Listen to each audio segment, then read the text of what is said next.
Hi guys! So DIY upgrade na naman tayo for today. At kita nyo naman, tinanggal ko na yung cover, which is yan.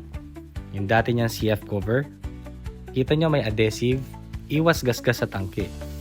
Yun nga pala yung ipapalit ko, yan o, extended MotoGP tank cover na CF din.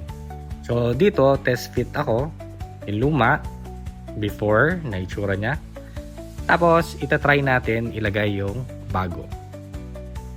So makikita nyo nga dyan, nakabukol or nakalabas yung extended. Kaya nga extended diba?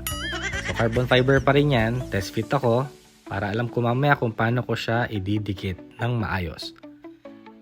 And eto na nga, mga carbon parts, so yung luma, yung bago, at saka yung key cover na nasa taas. Ayun no. Para magkakamatch sila. Pagkakita mo doon sa tangke, buong buo dahil from key cover to tank cover, CF.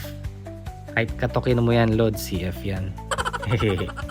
And eto na nga, pupuntahan natin yung motor kung ano ng progress na nagawa natin. So, nalinis ko na yung tank. Hindi na siya madumi kagaya kanina, pero may konting stain pa siya ng pandikit. Pero no worries kasi lalagyan ko pa naman ng adhesive tape, iwas gasgas. And ito na nga, excited na ako maglagay at ginabi na ako dito. Ngayon lang ako natapos. So yun nga, nakalagay na siya.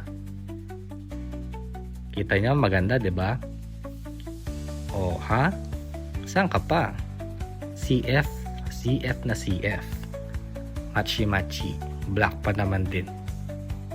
So thank you for watching guys. Till the next DIY day again.